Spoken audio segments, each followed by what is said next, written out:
Some sounds cut through a man's soul like nothing else. The cry of someone you once held close, pleading for help. For mountain man Jedediah Thorn, that sound came on a dusty afternoon in Dryhook when he found a woman tied up behind the saloon, hooded with burlap and barely able to whisper, "I can't breathe." Jed had seen plenty of trouble in his years as a tracker and trapper, but when he pulled away that cloth, he went still as stone. The face, looking back, was one he hadn't seen in 20 years. His lost love, who disappeared in a fire that folks said she started. Now she was back, older and marked by hardship, carrying secrets he couldn't imagine. What had she been running from all this time, and who had left her here for him to find? Before we jump back in, tell us where you're tuning in from. And if this story touches you, make sure you're subscribed, because tomorrow I've saved something extra special for you. The trembling in Jedediah Thorn's hands wasn't from the mountain cold that morning. At 53, he'd learned to read the signs his body gave him, and right now, every instinct screamed that his carefully ordered world was about to come apart at the seams. He knelt beside the woman, his worn leather journal slipping from his coat pocket and hitting the dusty ground with a soft thud. That journal had been his companion for decades, filled with meticulous notes about tracking jobs, weather patterns, and the occasional memory he couldn't quite let go of. Sarah's name appeared on more pages than he cared to admit. "Sarah," he whispered, the word catching in his throat like smoke from a dying fire. Sarah Whitmore. Her eyes, still that deep green he remembered, though now shadowed with years of pain, focused on his face with difficulty. The burlap hood lay crumpled beside her like a discarded shroud, its rough weave stained with sweat and fear. Someone had tied it deliberately, meant to keep her identity hidden until the right person found her. Jed. Her voice was paper-thin, barely more than breath. "Is it really you?" 20 years melted away in an instant. 20 years since the night half of Dryhook burned to the ground, taking Sarah Whitmore with it, or so everyone believed. 20 years since Jedediah had watched the flames consume the boarding house where she lived, searching frantically through smoke and ash until the sheriff pulled him back, telling him no one could have survived that inferno. The fire had started just after midnight on a cold October evening in 1863. Jed remembered every detail with the clarity that comes from reliving a moment too many times. He'd been planning to propose to Sarah the next morning, had spent weeks carving a ring from a piece of mountain oak, polishing it smooth as river stone. Instead, he'd spent that dawn sifting through charred timber and broken dreams. "We need to get you to Doc Henley," Jed said now, forcing his voice steady.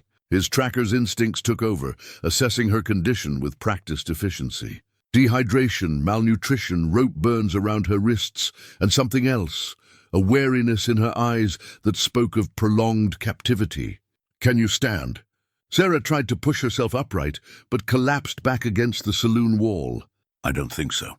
My legs, they kept me chained for so long, chained." The word hit Jed like a physical blow. He'd spent 20 years imagining Sarah's final moments in that fire, but he'd never pictured this. Years of imprisonment, of suffering he couldn't fathom.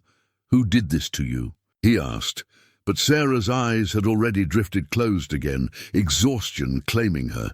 Jed scooped her up as gently as he could manage. She weighed less than his winter pack, all angles and hollows where curves used to be. The Sarah he remembered had been vibrant, full of laughter and strong opinions about everything from territorial politics to the proper way to break a horse. This woman in his arms felt fragile as bird bones. Doc Henley's office sat 3 blocks down Main Street, past the general store and the blacksmith shop that still bore scorch marks from that long-ago fire. Dryhook had rebuilt after the disaster, but slowly, like a man learning to walk again after a bad injury. The town carried its scars in subtle ways, gaps between buildings that were never quite filled, residents who still glanced nervously at their chimneys when the wind picked up. Jed had avoided the place for years after Sarah's supposed death, unable to bear the memories that lurked around every corner. He'd retreated to his cabin high in the Absaroka Mountains, taking work as a tracker and guide for anyone who needed to find their way through the wilderness. His reputation was solid, Reliable, quiet, and skilled enough to find a lost child or a strayed cattle herd in country that could swallow a man whole. But solitude had its own dangers. Up in those mountains, with only the wind and his thoughts for company, Jed had too much time to remember. Too much time to wonder what might have been if he'd arrived at the boarding house just 10 minutes earlier that night. "Doc!" Jed called as he shouldered through the physician's door, the bell above it jangling with urgent discord. "Doc Henley, I need help!" Dr. Theodore Henley emerged from his back room, wiping his hands on a clean towel.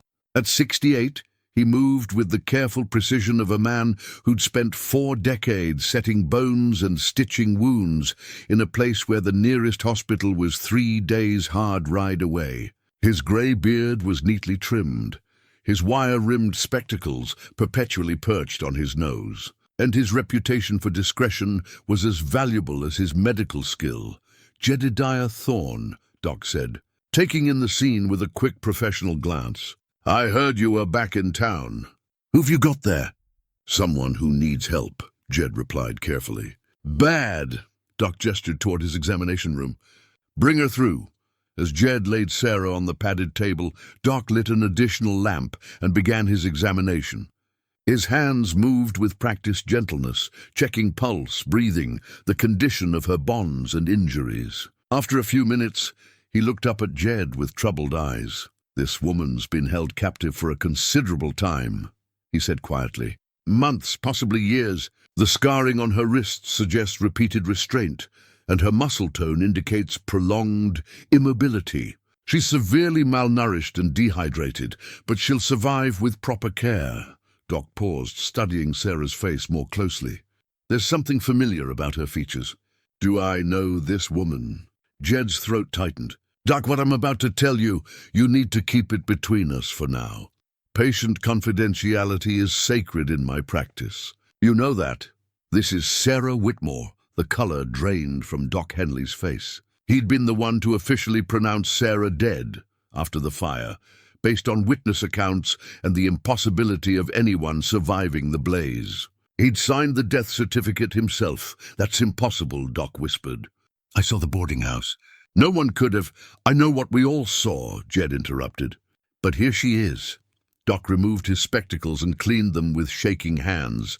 A habit Jed remembered from childhood whenever the physician encountered something that challenged his understanding of the world. "If Sarah Whitmore is alive," Doc said slowly, "then everything we believed about that night was wrong." Heavy footsteps on the front porch announced another arrival. Sheriff Wade Morrison's distinctive knock, 3 sharp raps followed by 2 softer ones, had been his calling card for 15 years. At 45, Morrison was built like the cavalry sergeant he'd once been, with steel-grey hair and eyes that missed little. He'd taken the sheriff's job after the previous lawman died in the same fire that supposedly claimed Sarah. "Doc, you in there?" Morrison called. "Mrs. Garrett said she saw Jed Thorn carrying someone into your place." Jed looked at Doc, who nodded slightly. They'd known Wade Morrison long enough to trust his discretion. And if Sarah was in the kind of danger her condition suggested, they'd need law enforcement on their side. "Come on in." "Wade!" Doc called. Morrison entered, removing his hat as he took in the scene. His gaze settled on Sarah's unconscious form, and Jed watched recognition dawn slowly across the sheriff's weathered features. "Sweet Jesus," Morrison breathed. "Is that Sarah Whitmore?" Jed confirmed. "Very much alive." Morrison sank into Doc's spare chair as if his legs had given out. "I don't understand. The fire, we searched those ruins for days. There was no way anyone could have survived. That's what we were meant to think." Sarah's voice was barely audible, but all 3 men turned toward her as she struggled to open her eyes. The fire was meant to hide what really happened. Jed moved to her side, taking her hand gently. Her fingers were ice-cold, despite the warmth of Doc's office. "Sarah, you need to rest. We can talk later." "No," she said with more strength than he'd heard from her yet. "You need to know. They'll come looking for me, and when they do..." Her voice cracked and tears began sliding down her cheeks. "Jed, I'm so sorry. For everything you must have thought, everything you went through. I never wanted you to believe I was dead." "Who's they?" Morrison asked, his lawman instincts overriding his shock. "Who's been holding you, Sarah?" Sarah's grip on Jed's hand tightened. "People with money and power. People who don't like it when someone sees too much." She looked directly at Morrison. "Sheriff, I can't tell you everything right now, but I need you to promise me something. If anything happens to me, don't trust anyone from the territorial government." "No one," Morrison frowned. "Sarah, if you're in danger, my job is to protect you. But I need to know what we're dealing with." "I know," she whispered. "Just give me time to get my strength back. Then I'll tell you everything." Her eyes found Jed's again. "All of you." Doc Henley had been quiet during this exchange, but now he stepped forward. "What Sarah needs right now is rest, fluids, and proper nutrition. The rest can wait until she's stronger." As if summoned by their conversation, the sound of horses approaching at speed reached them through the office windows. Morrison moved to peer through the curtains, his hand instinctively moving to his gun belt. 3 riders, he reported. Well-armed, wearing suits. Not locals. Sarah struggled to sit up, panic flickering across her face. "They found me. They found me already." "Easy," Jed said, gently pressing her back down. "Nobody's taking you anywhere." But even as he spoke the words, Jed felt the familiar weight of his Colt revolver against his hip and wondered if he was making a promise he couldn't keep. The mountain man, who'd spent 20 years avoiding trouble, was about to discover that sometimes trouble came looking for you anyway. Outside, the horses had stopped in front of Doc's office, and the sound of spurs on wooden steps suggested their visitors were coming to call. Sarah's hand found Jed's journal where it lay on the nearby chair, her fingers tracing the worn leather cover. "You kept writing," she whispered, wonder in her voice. "Every day," he admitted. "Mostly about tracking jobs and weather. Sometimes about you. I dreamed about you," she said. "In the dark places where they kept me, I dreamed about your voice, your hands, the way you used to read the mountains like other men read books." The knock on Doc's door was polite but insistent. Morrison straightened his gun belt and looked at Jed and Doc. "We're about to find out just how much trouble we're in," the sheriff said quietly. Jed stood, positioning himself between Sarah and the door. After 20 years of running from his past, he was finally ready to face whatever was coming through that door. The woman he'd loved and lost was alive, damaged but breathing. And that changed everything. His worn leather journal lay open beside her, its pages filled with 2 decades of solitary observations and carefully buried grief. But as Sarah's fingers traced the familiar handwriting, Jed realized he might finally have something worth writing about again, if they lived long enough to see tomorrow. The knock came again, more forceful this time. Morrison adjusted his badge and moved toward the door, but Sarah's sharp intake of breath stopped him cold. "Wait," she whispered, struggling to sit up despite Doc's gentle, restraining hand. "Let me see them first." Morrison stepped aside so Sarah could glimpse through the gap in the curtains. The color drained from her already pale face, and her hand went instinctively to her throat. "It's them," she breathed. "The Covenant." "The what?" Jed asked, but Sarah was already fumbling with something at her neck, a thin chain that had been hidden beneath her torn dress. With trembling fingers, she pulled free a silver locket, its surface scratched and dented as if it had been through hell alongside its owner. "Take this." She pressed the locket into Jed's palm. "Whatever happens, don't let them have it." The metal was warm from her skin, heavier than it looked. Jed could feel something rattling inside, not the usual miniature portrait, but something else entirely. "Sarah, what is this?" he asked, but another knock interrupted them, this one sharp enough to rattle the door frame. "Dr. Henley?" A cultured voice called from outside. "We're looking for a missing person, a woman who may require medical attention." Doc shot a questioning look at Morrison, who nodded grimly and opened the door just wide enough to step outside, pulling it closed behind him. Through the thin walls, they could hear the conversation clearly. "Gentlemen," Morrison's voice carried the authority of his office. "I'm Sheriff Morrison. What brings you to Dryhook?"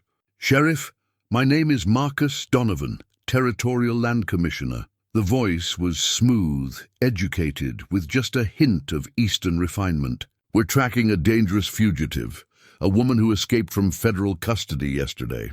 We have reason to believe she may have sought medical attention here. Jed felt Sarah stiffen beside him.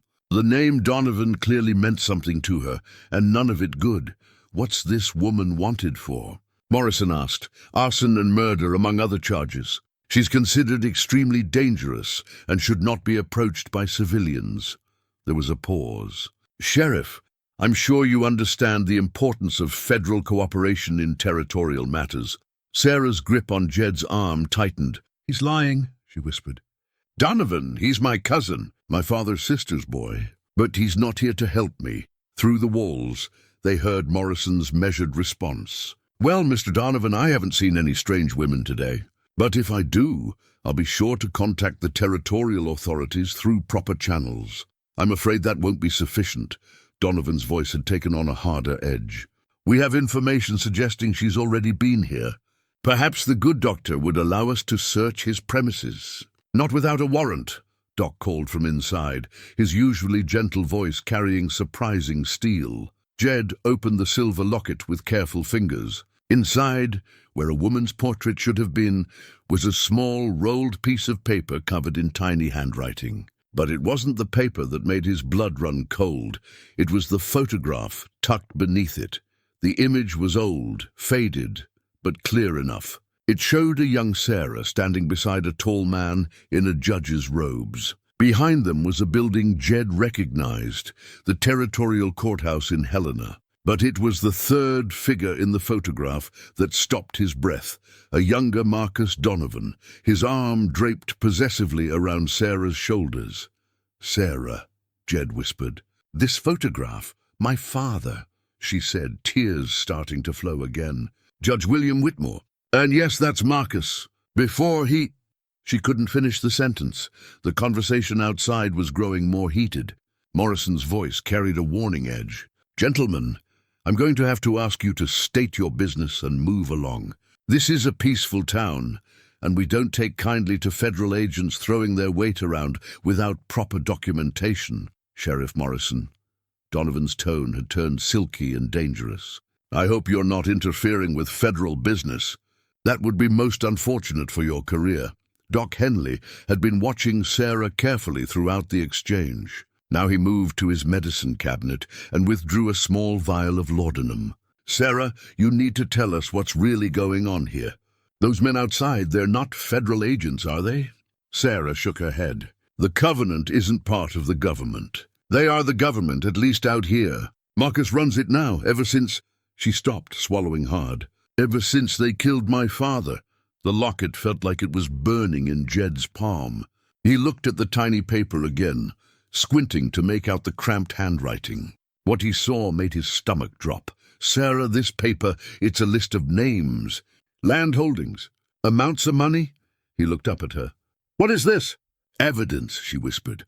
20 years' worth of evidence about what the Covenant has been doing to settlers, to native tribes, to anyone who gets in their way. My father was investigating them when they killed him. He made that list before he died. Outside, the sound of boots on wooden steps suggested Donovan and his men were preparing to leave. For now. But Morrison's voice carried clearly through the walls. Mr. Donovan, a word of advice. In Montana Territory, we handle our own law enforcement. Federal or not, you'll need more than threats to search private property in my town. Of course, Sheriff. We'll be sure to return with proper documentation. Donovan's voice carried a smile that Jed suspected was anything but friendly. In the meantime, I trust you'll contact us immediately if you encounter any dangerous fugitives. The horses moved away at a measured pace, but Jed knew they weren't really leaving. Men like that didn't give up so easily. Morrison came back inside, his face grim. Sarah, you want to explain to me why the Territorial Land Commissioner thinks you're a wanted murderer? Sarah struggled to her feet, swaying slightly as Doc moved to steady her.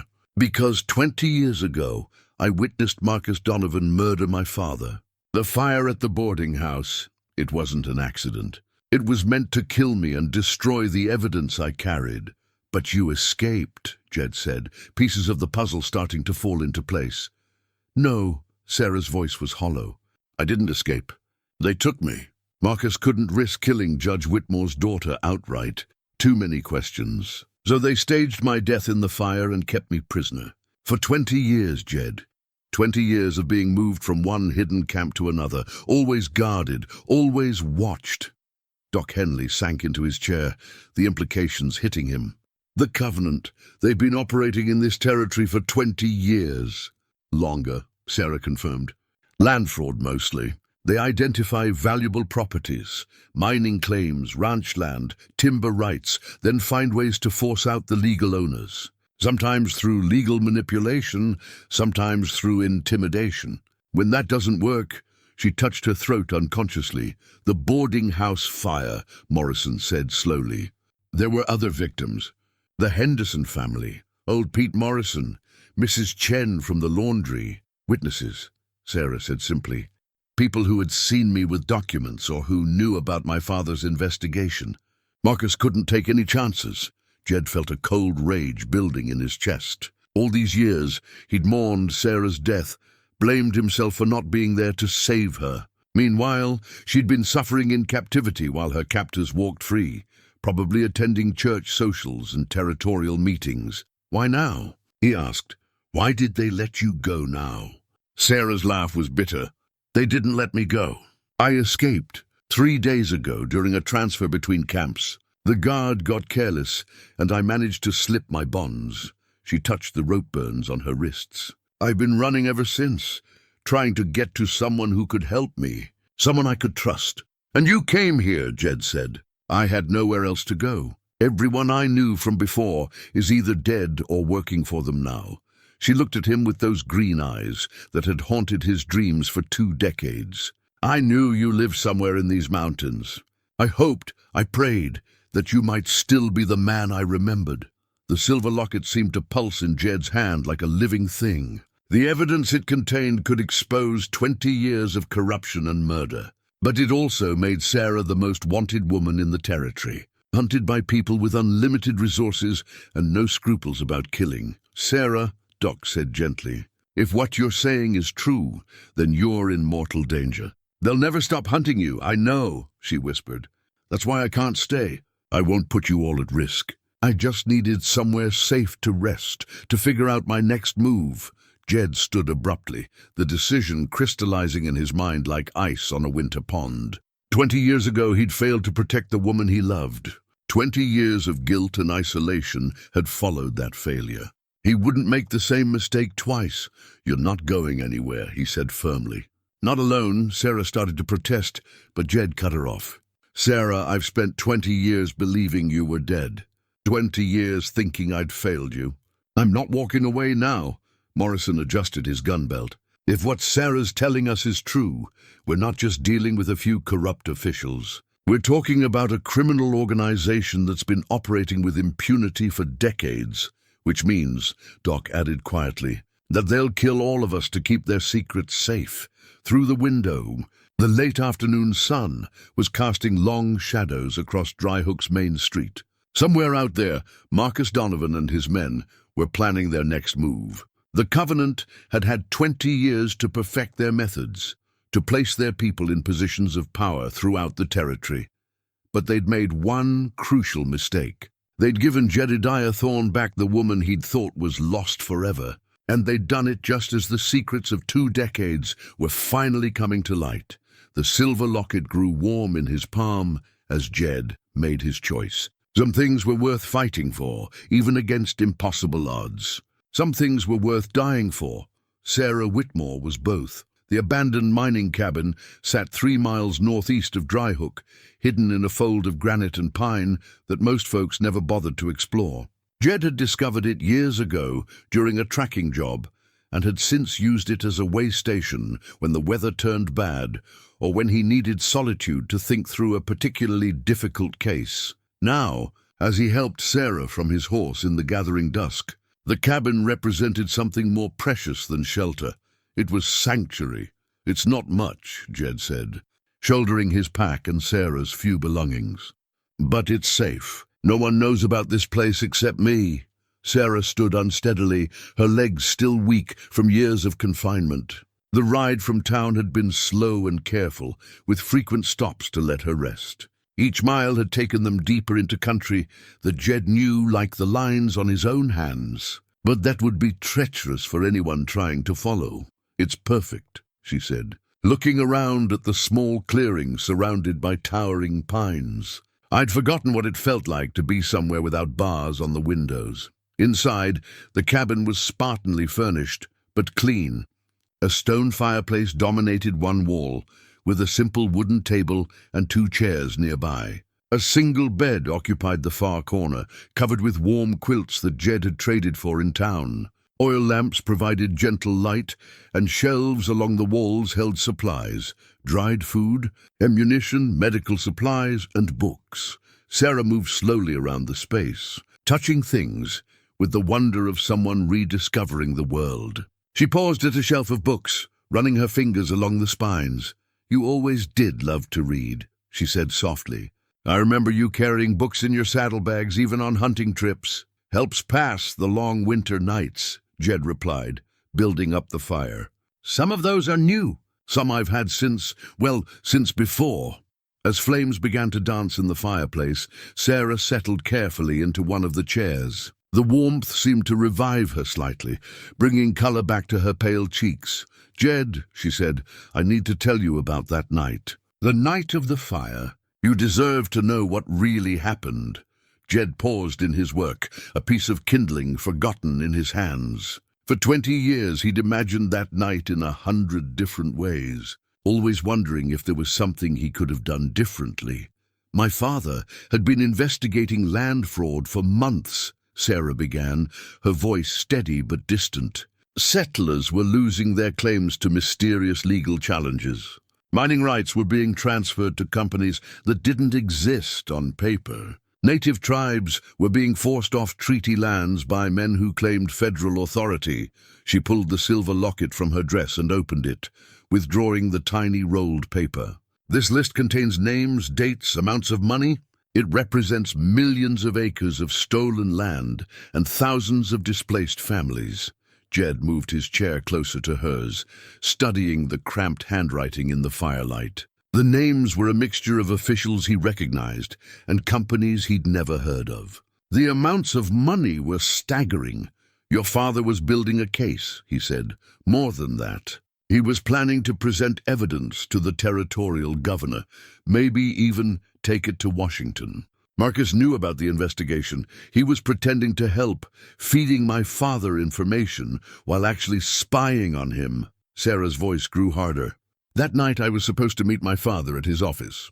He'd promised to show me something important, something that would change everything," he said. "But when I got there," she stopped, her hands trembling slightly. Jed reached over and covered them with his own. "Marcus was there," she continued, "standing over my father's body. There was blood on his hands, on his clothes. He looked up at me and smiled, Jed. He actually smiled. Jesus," Jed breathed. "I ran, grabbed the papers my father had been working on, and ran as fast as I could. Marcus shouted for his men, but I knew the alleys behind the courthouse better than they did. I made it to the boarding house and barricaded myself in my room." Sarah's eyes reflected the firelight as she relived that terrible night. "I thought I was safe. Thought I could wait until morning and then go to Sheriff Patterson.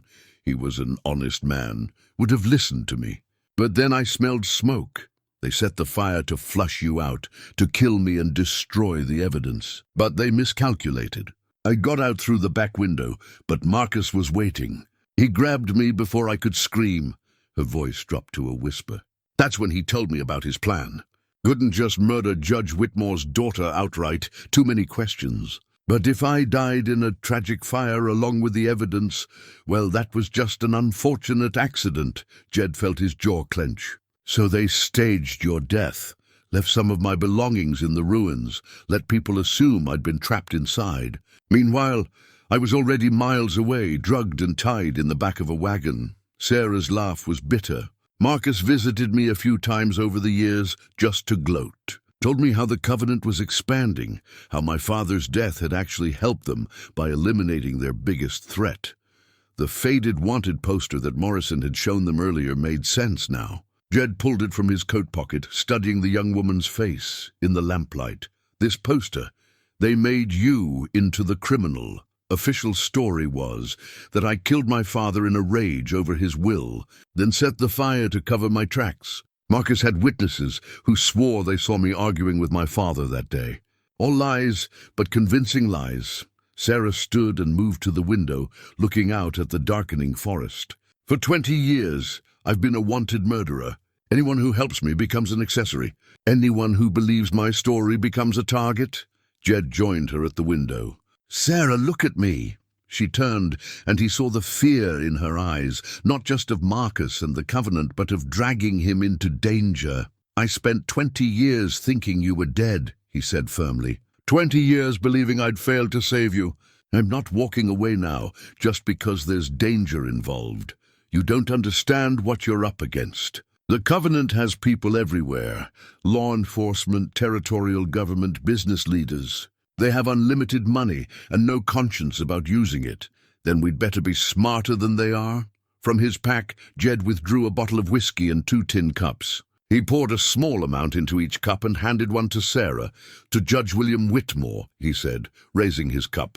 And to making sure his daughter gets the justice she deserves. Sarah's eyes filled with tears, but she managed a smile as she touched her cup to his. To my father. And to the stubborn mountain man who still believes in doing what's right, as they sipped the whiskey in comfortable silence. Jed felt something he hadn't experienced in 20 years, purpose beyond mere survival. Sarah was alive, and she carried the evidence to expose decades of corruption and murder. It wouldn't be easy, and it might cost them both their lives, but some fights were worth having. Outside, an owl called from the darkness, and the wind whispered through the pines. Tomorrow would bring new challenges, new dangers. But tonight, in this hidden sanctuary, Sarah Whitmore was safe and free for the first time in 20 years. It was a start. Dawn found Jed studying his father's brass compass by the dying firelight, its needle wavering restlessly as if it couldn't decide which way was true north. The compass had been unreliable for as long as he could remember, a family joke that became a family treasure after his father died in the war. That compass is like life, son, his father had said. Sometimes the needle spins, but a man still has to choose his direction. Sarah stirred in the bed where she'd finally found peaceful sleep, the first in 20 years without bars on the windows or guards outside the door. Jed had spent the night in the chair, listening to every sound the forest made, his rifle within easy reach.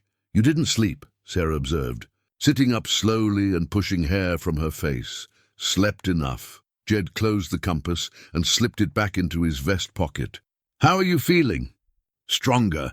Still weak, but stronger. She stood and moved to the window, gazing out at the morning mist rising from the valley below. Jed, I need to tell you about the Covenant. About what they really are, over breakfast, dried meat, hardtack, and coffee that could float a horseshoe. Sarah began revealing the scope of the organization that had held her prisoner. It started small, maybe 30 years ago. A group of businessmen and politicians who wanted to control Western expansion for their own profit. They realized that if they could manipulate land ownership, mineral rights, and territorial legislation, they could become incredibly wealthy. She traced patterns in the wooden table with her finger as she spoke. At first it was just corruption, bribes, forged documents, intimidation. But as the stakes grew higher, so did their methods. Murder became routine. Entire families would disappear if they posed a threat. How many people are we talking about? Jed asked. In the Covenant itself?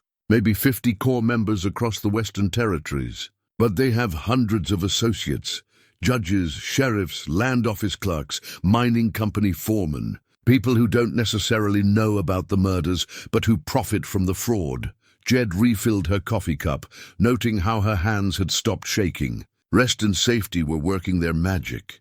During my captivity, I was moved between camps throughout Montana, Wyoming, and Colorado territories. They kept me alive because Marcus was paranoid, afraid that someday they might need me to sign documents or provide testimony that would legitimize their claims to my father's estate. Your father's estate? Sarah's expression darkened. Judge Whitmore owned significant property, ranch land, timber rights, mining claims he'd acquired through legitimate means over the years. When he died, that property should have passed to me. Instead, Marcus used forged documents to claim it for the covenant. The brass compass seemed to grow heavier in Jed's pocket as he processed the implications.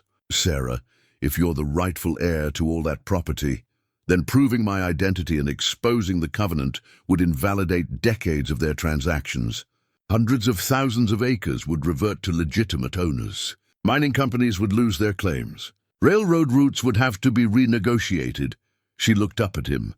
We're not just talking about justice for my father's murder. We're talking about dismantling the entire corrupt system they've built.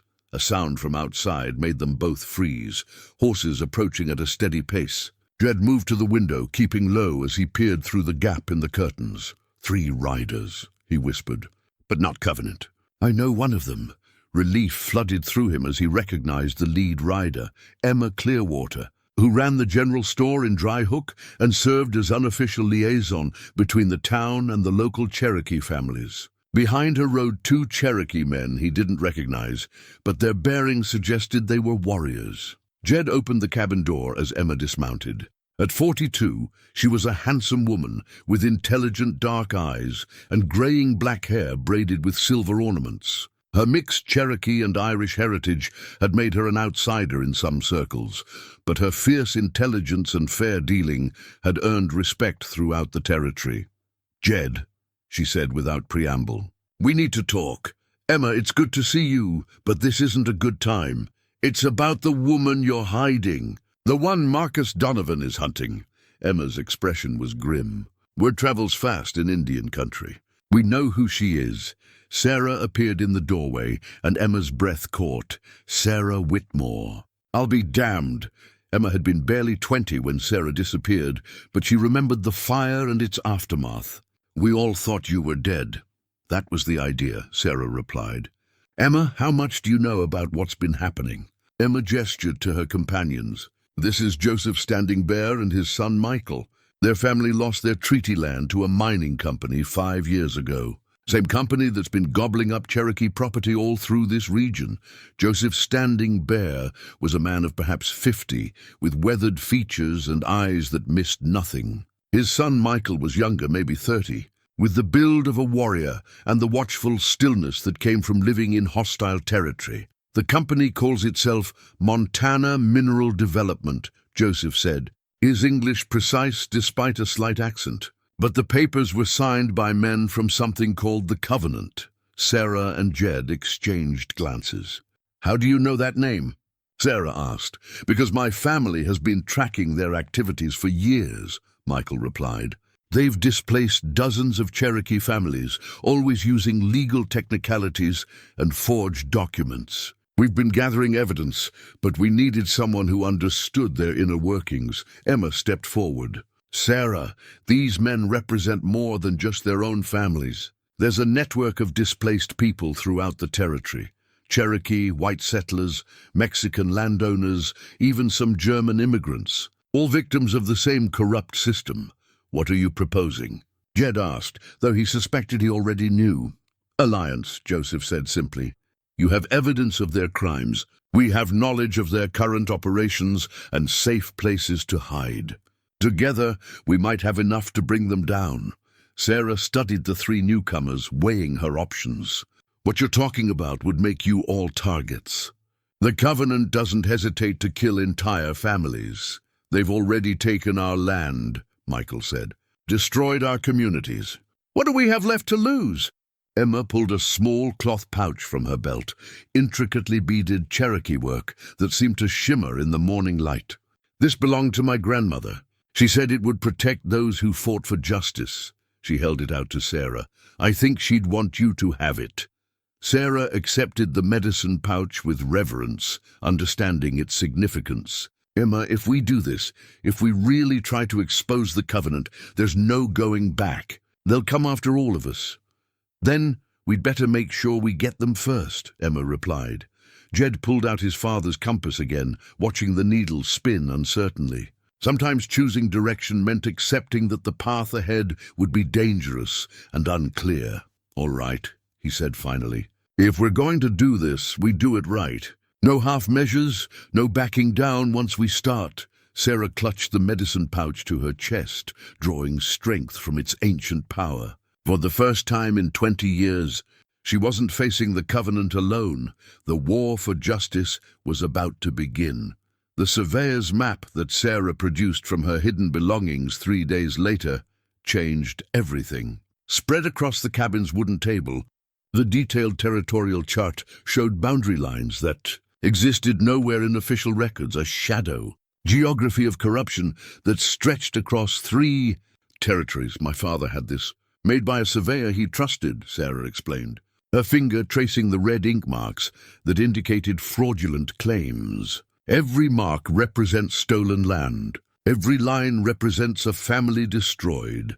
Jed studied the map with the eye of a man who'd spent decades reading the mountains. What he saw made his blood run cold. His own property, the remote cabin where they now sat, plus nearly 1,000 acres of mountain wilderness he'd bought with his army pension, was outlined in red. "They're planning to take my land too," he said quietly. Emma leaned over the map, her dark eyes following the network of false boundaries. "This section here, that's where Joseph's family had their ranch. And this area marked in blue, that's supposed to be railroad right-of-way, but there's no railroad planned for that route." "There will be," Sarah said grimly. "The Covenant doesn't just steal land, they create demand for it afterward. They'll announce railroad plans, mining discoveries or cattle routes that suddenly make their stolen property incredibly valuable." Michael Standing Bear pointed to a cluster of markings near the Little Bighorn River. 12 Cherokee families lost their treaty rights in this area last year. "The agent said it was a federal decision, but we could never find the paperwork because it doesn't exist," Sarah confirmed. "Marcus has people in the Bureau of Indian Affairs who create false orders. The real federal government never knows what's happening until it's too late to reverse." Jed rolled up the map carefully, understanding now why Sarah had been kept alive for 20 years. This document represented evidence of crimes spanning decades, touching hundreds of thousands of acres and thousands of lives. "We need to get this to someone who can act on it," he said. "But who?" "If the Covenant has people throughout the territorial government—" "There's a federal judge in Denver," Emma suggested. "Judge Harrison. He's got a reputation for honesty, and he's outside the territorial system." Sarah shook her head. "Harrison died last month. Heart attack supposedly, but the timing was suspicious. He'd been asking uncomfortable questions about land transfers in Montana Territory. The weight of their situation settled over the group like morning fog. The Covenant had had 20 years to place their people in positions of power, to eliminate threats, to perfect their system of corruption. "There has to be someone," Jed said. "Some authority figure they haven't bought or intimidated." A knock at the cabin door made everyone freeze. But it was Sheriff Morrison's distinctive pattern. 3 sharp raps, 2 soft ones. Jed opened the door to find the lawman looking haggard and worried. "Wade," Jed said, "what brings you up here?" "Trouble," Morrison replied, removing his hat as he entered. "Bad trouble." Morrison's presence filled the small cabin as he studied the map still partially visible on the table. His weathered face grew grim as he recognized the implications. "Sarah, I need to tell you something. After you left town, I did some digging into Marcus Donovan's background. What I found scared the hell out of me." "Tell us," Sarah said. Morrison pulled a folded paper from his coat. "Donovan's not just territorial land commissioner. He's also a federal marshal, appointed directly by Washington. He has authority that supersedes mine in virtually every situation." "Meaning?" Jed asked, though he suspected he knew.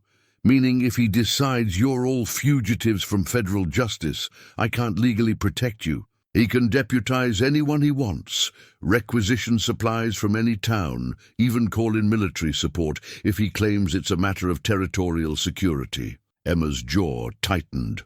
"So we're not just fighting corrupt businessmen. We're fighting people with federal authority." "It gets worse," Morrison continued.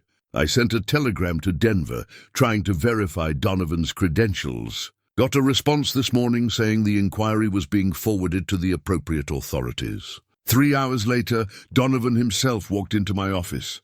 Sarah's face went pale. He knows you're investigating him. More than that, he knows I'm in contact with you. He didn't say it directly, but the threat was clear. Cooperate or face federal charges for harboring a fugitive. Jed moved to the window, scanning the forest for any sign of watchers. How long before he makes his move? Soon. He's brought in more men, at least a dozen, all armed and organized like military. They're camped outside town, officially waiting for additional federal support to arrive. The brass compass felt heavy in Jed's pocket as he weighed their options. Every choice led to danger, but some dangers were worse than others. Wade, he said finally, I need to ask you something, and I need an honest answer. When you took the oath as sheriff, did you mean it? Morrison's eyes hardened. Every word. Then you know what you have to do. And you know it might cost you everything. The sheriff was quiet for a long moment, studying the faces around the table. These people were asking him to risk his career, his life, maybe even his family's safety. But the map on the table told a story of injustice that went far beyond personal risk. 20 years ago, I failed to protect this town from the fire that supposedly killed Sarah, Morrison said slowly. I was young, inexperienced, and I let powerful men convince me to look the other way. I've regretted it every day since. He looked directly at Sarah. I won't make that mistake again. Wade, Sarah said softly, if you help us, you become a target too. The Covenant doesn't make distinctions between enemies and inconvenient witnesses. Then I guess I'd better choose my side carefully. Morrison gestured to the map. How many families are represented on that thing? How many people have lost their homes, their livelihoods, maybe their lives because of Covenant corruption? Hundreds, Emma replied. Maybe thousands over the years, Morrison nodded grimly. Then it's time someone with a badge stood up for them. Outside, the afternoon sun was slanting through the pine trees, casting long shadows across the clearing. Somewhere beyond those shadows, Marcus Donovan was gathering his forces for what would surely be a final confrontation. But inside the cabin, 5 people had just made a choice that would change the balance of power in Montana Territory. The evidence was gathered, the alliances were formed, and the battle lines were drawn. Sarah clutched Emma's medicine pouch as she studied the surveyor's map one more time. For 20 years, she'd been a victim of the Covenant's crimes. Now finally she had the tools and the allies to fight back. The question was whether they were already too late. Emma's Cherokee medicine pouch seemed to pulse with ancient power as she held it during the dawn ceremony 3 days later. The small clearing behind the cabin had been transformed into a sacred space, with stones arranged in a circle and sweet-smelling sage burning in a small fire pit. My grandmother taught me that when facing great evil, we must call upon all our ancestors for strength, Emma said, her voice carrying the rhythmic cadence of traditional storytelling. The spirits of those who fought injustice before us. Sarah knelt beside the fire, the medicine pouch warm against her palm. For 20 years, she'd been cut off from any source of spiritual strength, surviving on nothing but stubborn will and the fading memory of her father's love. Now, surrounded by allies who believed in her cause, she felt something she'd almost forgotten: hope.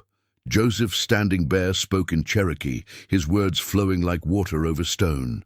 Though Sarah couldn't understand the language, she felt the power behind his prayer, the connection to generations of people who'd fought to protect their land and their families. He's asking the spirits to guide our path and protect us from those who would destroy the sacred balance, Michael translated quietly. He's also asking for the strength to do what must be done, even if it costs us everything.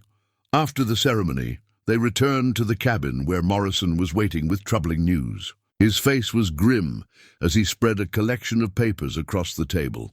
I've been in contact with Cherokee families throughout the territory, he said. The pattern is always the same: legal challenges to treaty rights, followed by forced removal, followed by mysterious transfers of the land to Covenant-controlled companies. Emma studied the documents with growing anger. This family here, the Crow Dogs, they were moved off their land last winter. Told it was temporary while a boundary dispute was resolved. That was 8 months ago. Where are they now? Sarah asked. Reservation land in the eastern part of the territory. Overcrowded, poor soil, no game. Half the children are sick, and the adults are forbidden from leaving without permission. Jed felt his jaw clench. It's not just theft. It's genocide. Slow genocide, Michael agreed. Break up the communities, scatter the families, destroy the traditional ways of life. In 2 generations, there won't be enough Cherokee left to remember what we lost.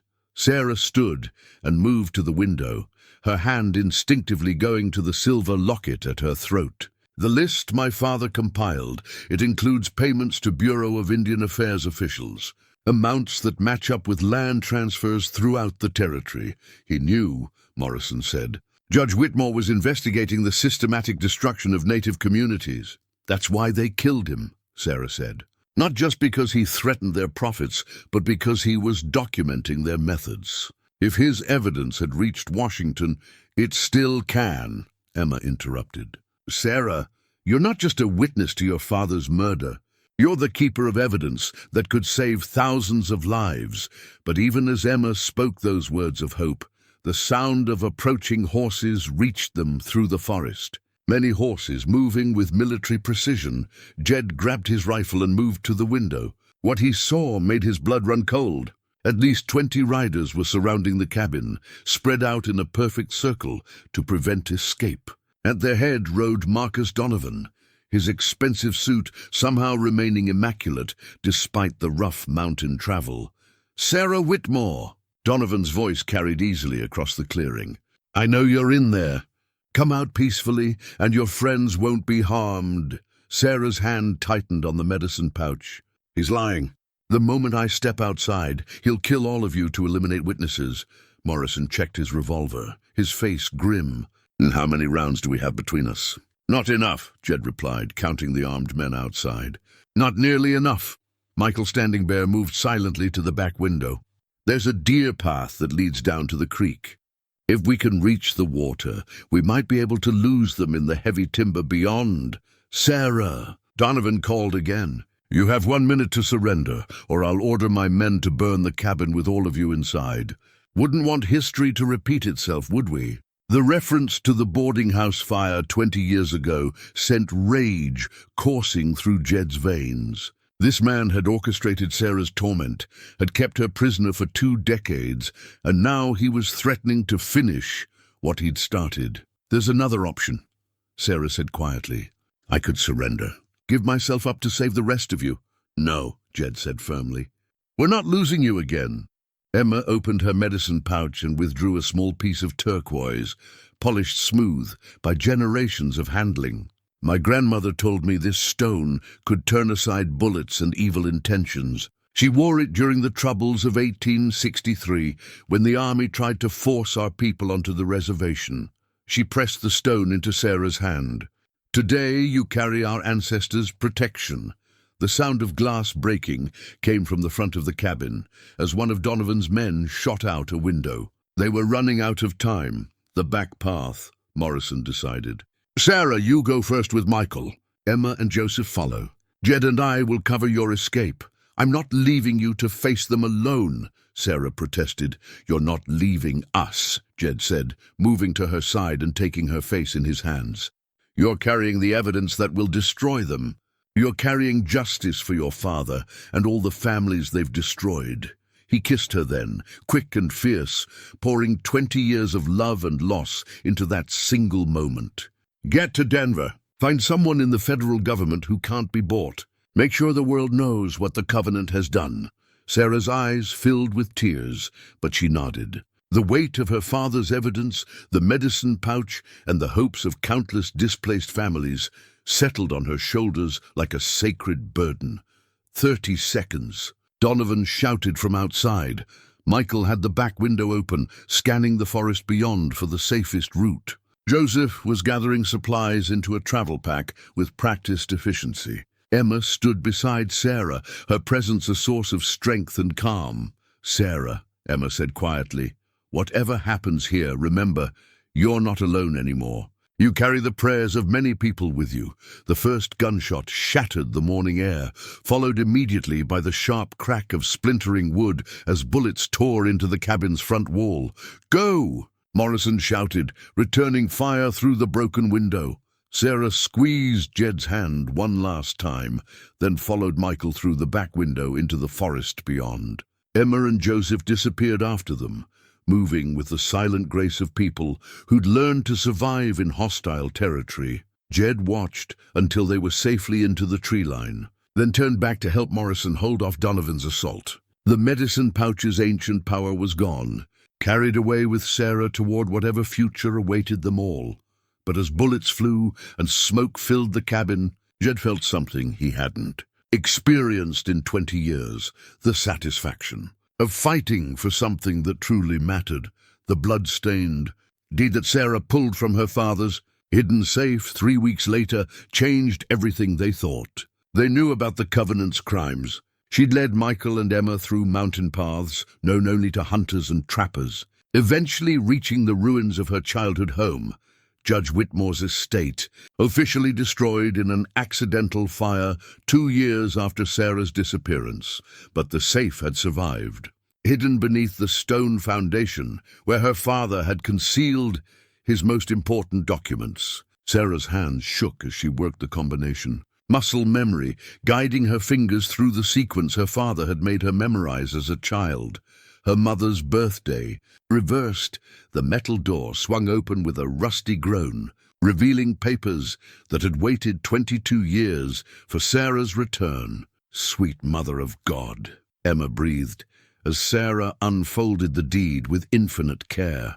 The document was thick parchment, official territorial seal still intact, despite water stains that looked suspiciously like dried blood. But it wasn't the deed itself that made Sarah's world tilt sideways. It was the signature at the bottom, written in her father's careful script just hours before his death. "I, Judge William Whitmore, being of sound mind and body, do hereby transfer all property, mineral rights, and territorial holdings to my daughter Sarah Elizabeth Whitmore, to be held in trust for the displaced families of Montana Territory." Sarah sank to her knees among the charred timbers of her childhood home. He knew he was going to die. This is dated the same day Marcus killed him. Michael, standing bare, examined the deed with the reverence due a sacred object. "Sarah, do you understand what this means? According to this document, you're not just the rightful heir to your father's property. You're the legal trustee for land that should belong to hundreds of displaced families." Emma's eyes widened as she read over Michael's shoulder. The mineral rights alone, gold claims, silver mines, coal deposits. We're talking about millions of dollars in stolen wealth. But Sarah was staring at something else, a smaller document tucked behind the deed. Her father's final letter, written in the hours before his death. "My dearest Sarah, if you are reading this, then the worst has come to pass. Marcus Donovan is not merely a corrupt official. He is my nephew, my sister's son, and he has been systematically destroying our family's legacy for his own gain. The Covenant is his creation, built on the foundation of our family's murdered reputation. He killed your mother, Sarah. The fever that took her when you were 10. It was poison administered slowly over months. He needed her dead to consolidate control of the family assets. I've spent 12 years gathering proof, waiting for the right moment to expose him. That moment has come, but I fear I will not live to see justice done. You are the last of our bloodline, the final threat to his empire. Stay hidden, stay alive, and when the time is right, reclaim what is ours. Your loving father, William." The letter fluttered from Sarah's numb fingers. 20 years of captivity suddenly made terrible sense. Marcus hadn't just been eliminating a witness to murder. He'd been destroying the last obstacle to his inheritance of the entire Whitmore fortune. "He's my cousin," Sarah whispered. "And he killed my mother." The implications hit them all at once. This wasn't just territorial corruption or land fraud. This was a family war spanning decades, with Marcus systematically murdering his own relatives to steal their inheritance. "The Covenant," Sarah said, pieces falling into place with sickening clarity. It's not some criminal organization. It's Marcus's personal empire, built on my family's stolen wealth. Emma knelt beside Sarah, her presence steady and comforting. How much property are we talking about? Sarah consulted the deed with growing amazement. 60,000 acres of ranch land. Mining claims throughout 3 territories. Timber rights. Railroad easements. She looked up at her friends. According to this document, Marcus has been operating his entire criminal enterprise on stolen land. Michael's warrior instincts were already calculating the strategic implications. If you can prove your identity and the legitimacy of this deed, every land transaction the Covenant has made becomes invalid, Sarah finished. Every mining operation, every railroad deal, every displacement of Cherokee families, all of it built on property that was never legally theirs to sell. But Emma was studying the bloodstains on the deed with a forensic eye. Sarah, this blood, it's not just from handling. Someone bled on this document deliberately. Sarah examined the stains more closely. They formed a pattern near her father's signature, as if someone had pressed a wounded hand against the parchment. My father's blood, she realized. He was dying when he signed this. Marcus must have tortured him, trying to get him to reveal where he'd hidden the evidence. The sound of approaching horses made them all freeze. But these riders weren't moving with military precision. They were riding hard and fast. Like men fleeing for their lives, Jed's voice carried across the ruins as he and Morrison emerged from the tree line. Their horses lathered with sweat and their faces grim with urgency. Sarah, thank God you're alive. Jed dismounted and swept her into his arms, relief and desperation warring in his embrace. What happened at the cabin? Emma asked. Morrison's answer chilled them all. Donovan didn't just want to capture Sarah. He wanted to eliminate everyone who'd seen the evidence. After you escaped, he ordered his men to burn the cabin and hunt down anyone who got away. How did you escape? Michael asked. Old mining tunnels, Jed replied. I remembered a shaft that connected to natural caves beneath the mountain. We held them off long enough to reach the tunnels, then used them to get clear. Morrison was examining the deed over Sarah's shoulder, his lawman's mind grasping the implications immediately. Sarah, this changes everything. With this document, you're not just a witness to the Covenant's crimes. You're the legal owner of most of the property they've been using as their base of operations, which means, Emma added grimly, that Marcus will do anything to prevent this deed from becoming public knowledge. Sarah clutched the blood-stained document to her chest, feeling the weight of her father's sacrifice and her family's legacy. For 20 years, she'd been a victim, a prisoner, a fugitive. But this deed transformed her into something far more dangerous to the Covenant, a threat to their very existence. There's more, Jed said quietly. Before we escaped the cabin, I overheard Donovan talking to his lieutenants. They're not just planning to eliminate us. They're planning to stage a Cherokee uprising. Michael's face went hard as granite. What do you mean? False flag operation. They'll attack white settlements using Cherokee weapons and tactics, then use the uprising as justification for military intervention. Every Cherokee family in the territory will be rounded up and forcibly relocated. Genocide, Joseph Standing Bear said simply. They're planning genocide to cover their tracks. Sarah stood slowly, the deed still pressed against her heart. The game had changed completely. This wasn't just about exposing past crimes anymore. It was about preventing future atrocities on a massive scale. When? She asked. 3 days, Morrison replied. They're waiting for additional federal troops to arrive from Fort Ellis. Once they have enough firepower, they'll launch simultaneous attacks on homesteads throughout the valley. Emma's medicine pouch seemed to grow heavier at her belt as she contemplated the scope of the threat. Hundreds of innocent people will die. Cherokee families will be blamed and destroyed. And in the chaos, all evidence of the Covenant's crimes will disappear. Sarah looked around at the ruins of her childhood home, then at the faces of the people who'd risked everything to help her. The blood-stained deed in her hands represented, more than her family's legacy, it was the key to saving countless lives. Then, we have 3 days to stop them, she said with quiet. determination. The plot twist was complete. What had begun as a personal quest for justice had transformed into a desperate race to prevent genocide.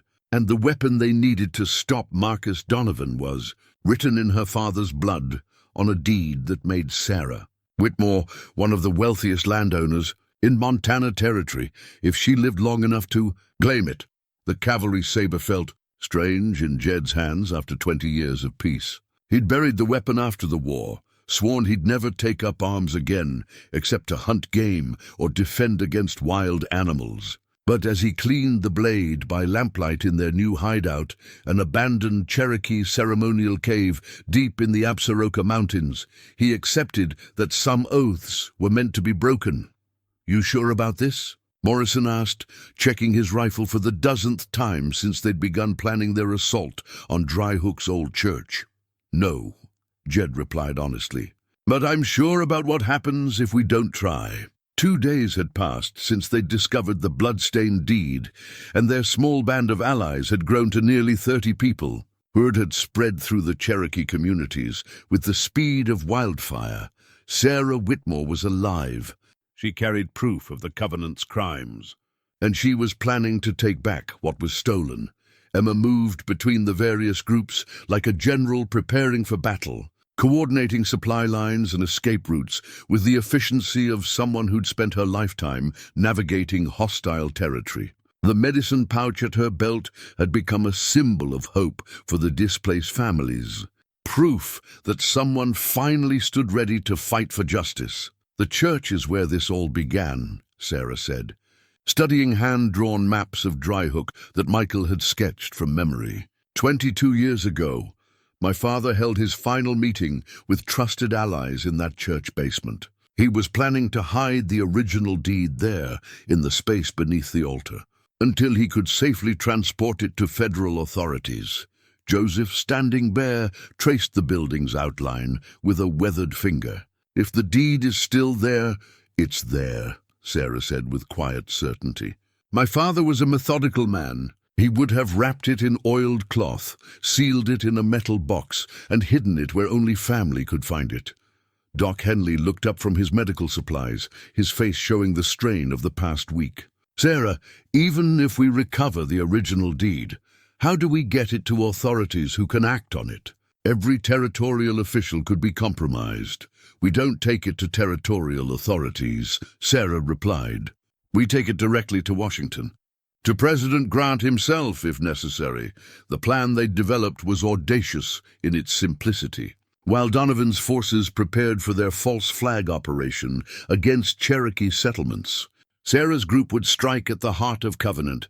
Power, the church where her father had died, and where the evidence of 20 years of crimes lay buried, but it was Michael standing bare, who'd identified the plan's greatest weakness. "Donovan won't leave the church unguarded. He knows you'll eventually come for whatever your father hid there.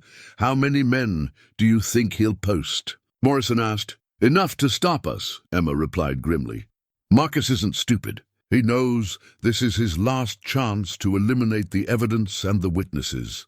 Jed tested the cavalry saber's balance, muscle memory returning despite the passage of years. The blade had seen action at Antietam and Gettysburg, had tasted Confederate blood in defense of the Union. Now it would taste blood again, this time in defense of justice itself. "There's something else we need to consider," Sarah said quietly. "If we succeed in exposing the Covenant, Marcus won't just disappear quietly. He'll try to destroy as much evidence as possible, which means he'll kill anyone who can testify against him," Morrison finished. "Every Cherokee family they've displaced, every settler who's lost land, every witness to their crimes." The weight of that responsibility settled over the group like mountain mist. They weren't just fighting for Sarah's vindication or the recovery of stolen property. They were fighting to prevent a massacre that could claim hundreds of lives. Emma opened her medicine pouch and withdrew a small bundle of sage, lighting it in the cave's central fire. As sweet smoke filled the space, she began speaking in Cherokee, her voice carrying the cadence of ancient prayers. "She's asking the spirits of our ancestors to guide our weapons and protect the innocent," Joseph translated. She's also asking for courage to do what must be done, even if it costs us our lives. Sarah knelt beside the fire, the blood-stained deed pressed against her heart. In the flickering light, she looked like a warrior priestess preparing for battle, her green eyes reflecting flames and determination in equal measure. My father spent his life believing that justice would prevail through legal means, she said. He died because he trusted in the law and the goodness of men. I won't make his mistake. Doc Henley finished organizing his medical supplies, bandages, laudanum for pain, needle and thread for stitching wounds. I've patched up gunshot wounds before, but never for a full battle. Are we sure there's no other way? 20 years I've looked for another way, Sarah replied. 20 years of hoping someone else would expose the truth, that justice would somehow find its way to Montana territory. But justice doesn't come to those who wait for it. Justice comes to those who fight for it. Jed sheathed the cavalry saber and moved to Sarah's side. When we get to the church, you stay back until we've secured the building. Let us handle the fighting. No, Sarah said firmly. This is my father's fight, my family's legacy. I won't hide while others shed blood for my cause.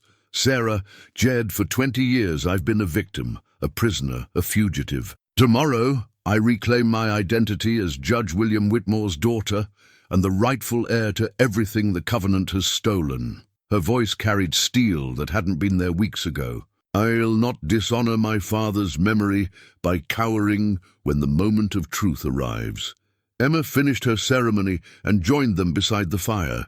The Cherokee families are ready. Those who can fight will create diversions throughout the territory, drawing Covenant forces away from Dryhook. Those who can't fight will be hidden in sacred places where white men fear to go.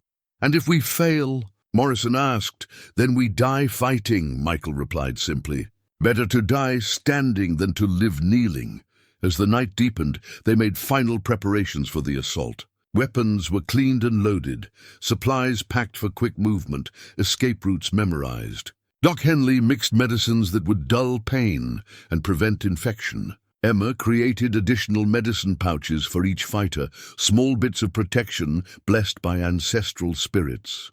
But it was Sarah who performed the most crucial preparation. In the privacy of the cave's deepest chamber, she opened her father's letter one final time, memorizing every word of his final message to her. The letter spoke of love and loss, of justice delayed but not denied. It spoke of the burden of carrying forward a family's honor when all seemed lost. Most importantly, it spoke of the choice every generation must make, to stand against evil or to let it flourish through inaction. I choose to stand, Sarah whispered to the cave walls, her father's words echoing back to her from stone that had sheltered her Cherokee allies for generations. When she rejoined the group, Jed saw something new in her eyes. Not just determination or courage, but the calm certainty of someone who had accepted their destiny. Sarah Whitmore was no longer running from her past. She was running toward it, toward the final confrontation that would either restore justice to Montana territory or see her join her father in death. The cavalry saber at Jed's side seemed to hum with anticipation as he watched Sarah study the church maps one final time. Tomorrow would bring violence, blood, and quite possibly death for them all. But it would also bring the reckoning that had been 20 years in the coming. In the morning, they would ride to Dryhook. They would enter the church where Judge William Whitmore had died, and they would either recover the evidence that could destroy the Covenant forever, or they would die in the attempt, as Sarah folded the maps and prepared for what might be her final night of sleep. Jed made a silent promise to his old cavalry saber.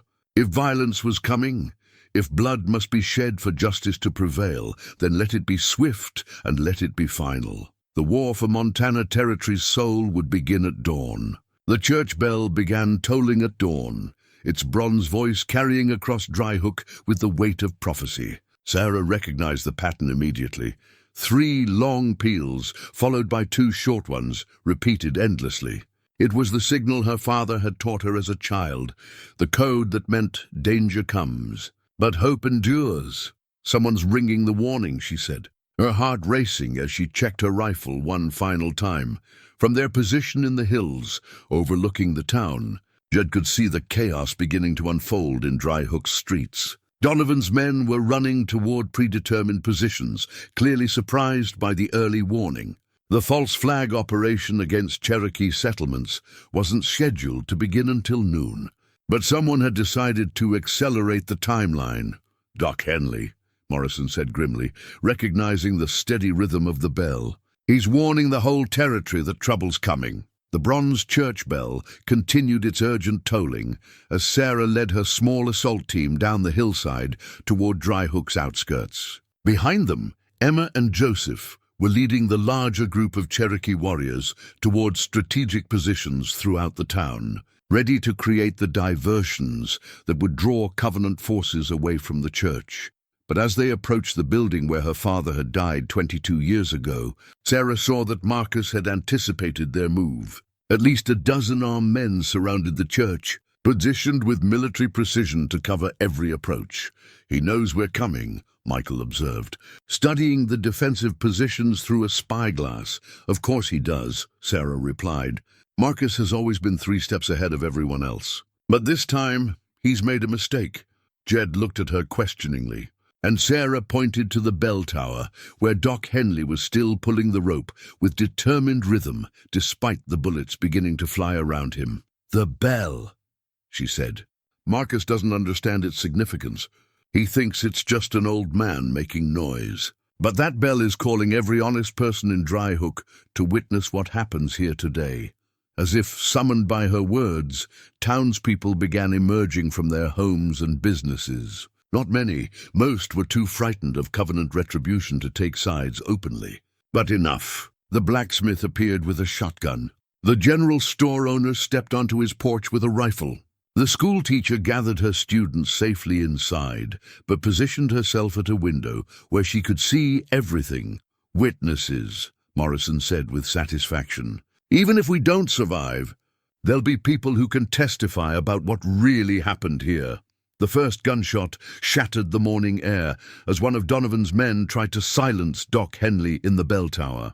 But the physician had barricaded himself well, and the bell continued its urgent call to justice. "Now," Sarah said, rising from cover with her rifle ready.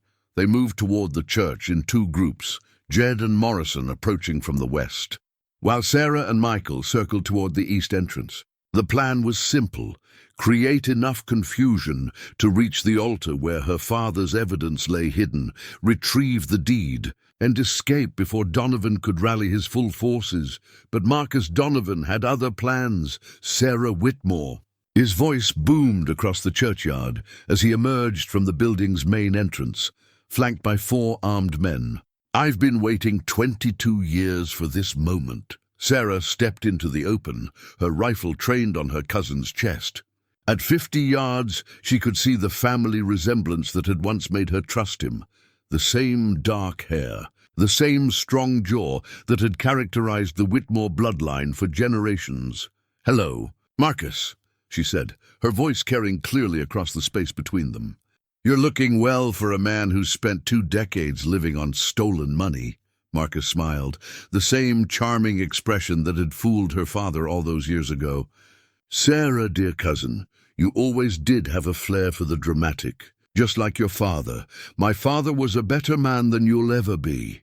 Your father was a fool who thought law and morality could stand against money and power. I proved him wrong then, and I'll prove you wrong now."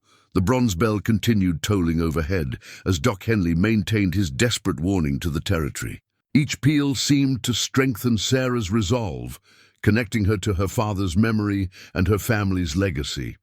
"Tell me, Marcus," Sarah called, "do you sleep well at night, knowing you murdered your own uncle? Knowing you poisoned my mother when I was just a child?" Marcus's smile faltered slightly. "Family loyalty is a luxury I couldn't afford. The Whitmore fortune was being wasted on your father's idealistic crusades. I simply redirected it toward more practical purposes like genocide." "Progress requires sacrifice, Sarah. The Cherokee were never going to assimilate properly. The settlers were too weak to develop the land efficiently. I created order from chaos, prosperity from waste. Jed was moving closer to the church's side entrance, using Sarah's confrontation with Marcus to mask his approach. But Sarah knew she couldn't rely on distraction much longer. Donovan's patience was wearing thin, and his men were beginning to shift positions for a better shot.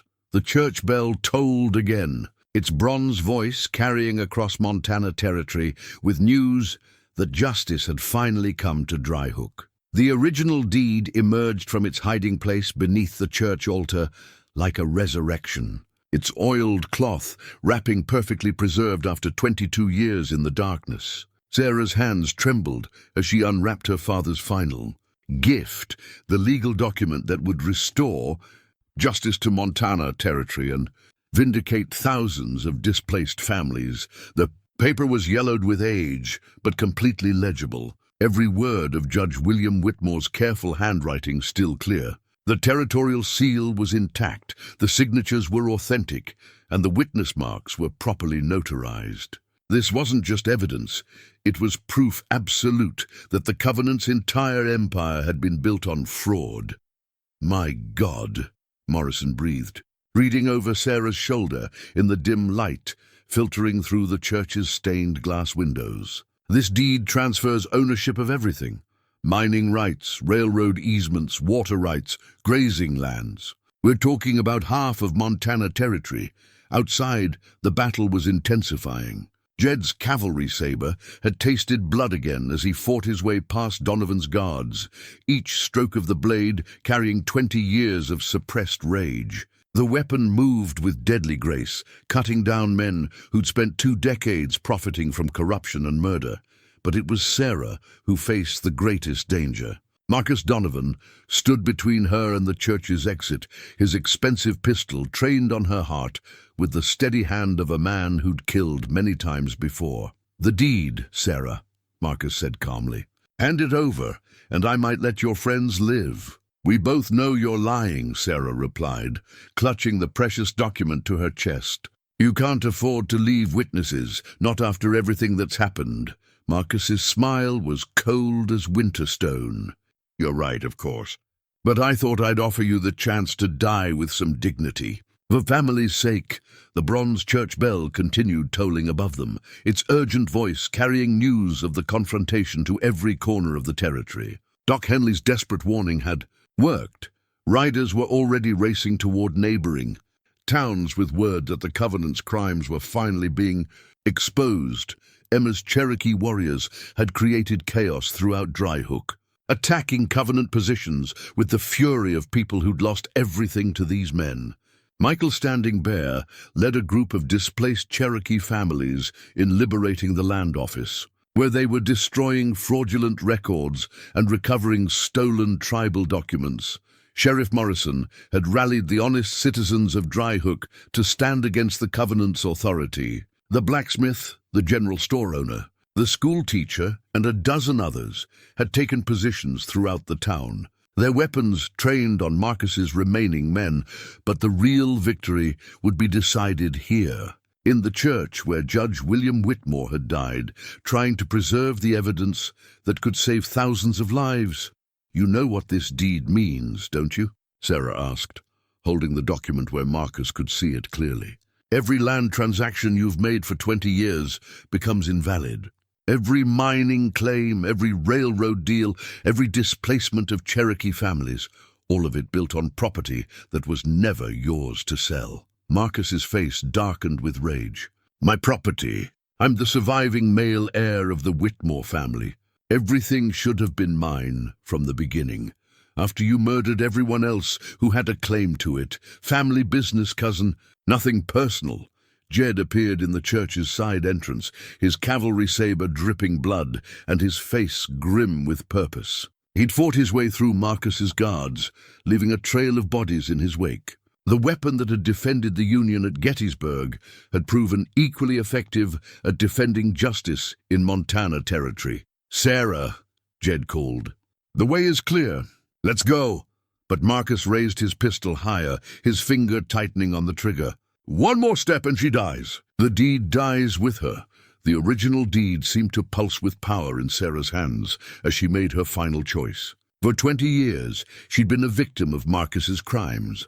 For 20 years, she'd carried the burden of her father's unfinished work. Now finally, she held the weapon that could destroy the covenant forever. "You're wrong about one thing, Marcus," she said, backing slowly toward the altar where a shaft of sunlight fell through the stained glass windows. "This deed doesn't die with me. I've already made copies. Emma has one. Michael has another. Morrison has a third." Marcus's eyes widened as he realized the implications. "You're lying. Cherokee communities throughout 3 territories have copies. So do honest lawmen in a dozen towns. So do federal officials in Denver and Washington."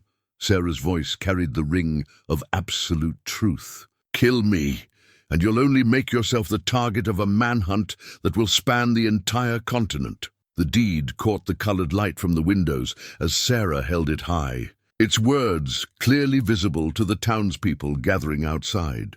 The proof of 20 years of crime was finally being exposed to the light of day.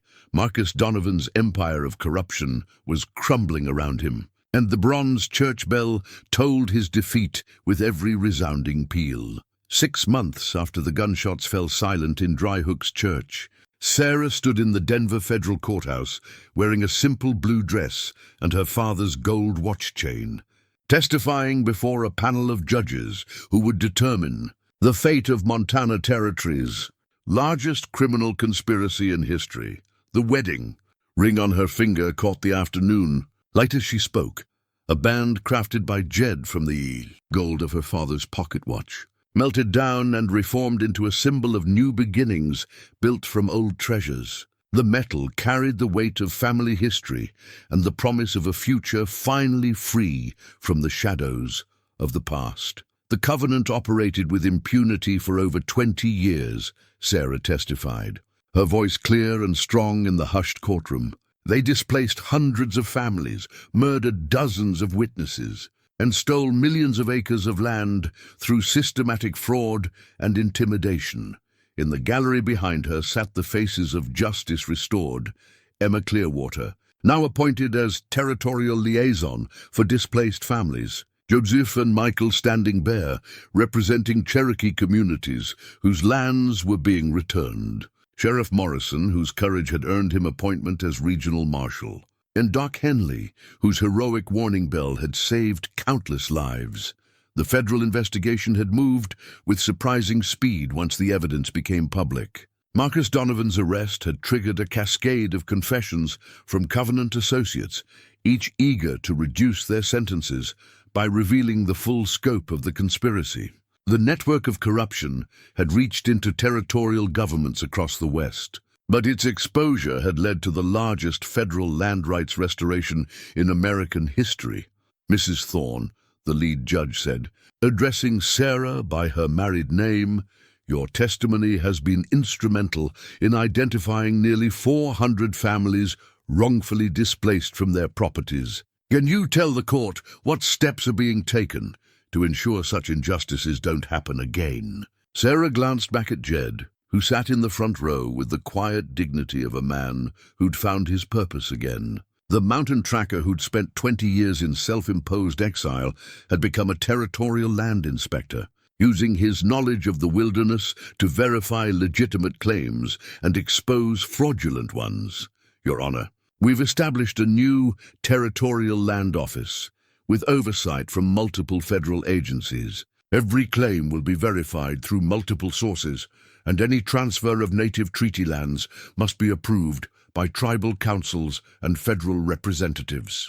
Most importantly, we've created a network of advocates, people who understand both the law and the land, to ensure that families have protection against future fraud." The wedding ring seemed to grow warm as Sarah spoke, connecting her to the man who'd helped her transform from victim to victor. Their courtship had been conducted between testimony sessions and land surveys, two people rebuilding their lives while helping to rebuild an entire territory's sense of justice. "And what of your personal property, Mrs. Thorn?" "The Whitmore estate that was illegally seized by the Covenant. The ranch has been restored to my family, but we're not keeping it," Sarah replied. Jed and I have decided to deed the majority of the land to a trust that will provide homesteads for displaced families, both native and settler. The mineral rights will fund schools and medical facilities for communities throughout the territory. In the months following Marcus Donovan's defeat, Sarah had discovered that reclaiming her identity meant more than just recovering stolen property. It meant choosing what kind of legacy she wanted to build from the ashes of her family's tragedy. The trial concluded 3 days later with convictions for Marcus and 17 Covenant associates. Marcus himself received life imprisonment for multiple murders, including those of Judge William Whitmore and Sarah's mother. The Covenant's assets, estimated at over $2 million, were seized for redistribution to victims' families. But the real victory had happened not in Denver's courthouse, but in the mountain cabin where Sarah and Jed had chosen to make their home. The same cabin where she'd first found safety after 20 years of captivity had become the headquarters for their new life together. On their wedding day, Emma had performed a Cherokee blessing ceremony, while Doc Henley provided the legal paperwork and Sheriff Morrison stood as witness. The wedding ring, crafted from her father's watch gold, had been blessed by both Christian and Cherokee traditions, symbolizing the unity that was slowly healing Montana Territory's divisions. "Do you ever regret it?" Jed asked one evening as they sat on their cabin porch, watching the sunset over the valley where Cherokee families were rebuilding their communities on restored tribal lands. "Regret what?" Sarah replied, her hand finding his in the gathering twilight. "The life you might have had if none of this had happened. If your father hadn't been murdered, if the Covenant had never existed." Sarah was quiet for a long moment, considering the question seriously. The woman who'd emerged from 20 years of captivity was different from the young woman who'd disappeared in the fire. Harder in some ways, but also more compassionate. More aware of suffering, but also more committed to preventing it. "I regret the years we lost," she said finally. "I regret my father's death and my mother's murder. I regret every family that suffered because of Marcus's greed. But I don't regret who we've become because of it." The wedding ring caught the last rays of sunlight as she turned to face him. "We're not the same people we were 20 years ago. Jed, we're better, stronger. We know what's worth fighting for and what's worth dying for." In the distance, the lights of Dryhook twinkled like stars, a community reborn from the ashes of corruption. The church bell that had called them to justice now rang each evening at sunset, a reminder that truth, though delayed, would always find its way to light. Sarah Whitmore Thorn had finally come home, not to the place she'd left, but to the place she'd helped create through courage, love, and an unwavering belief that justice was worth any price.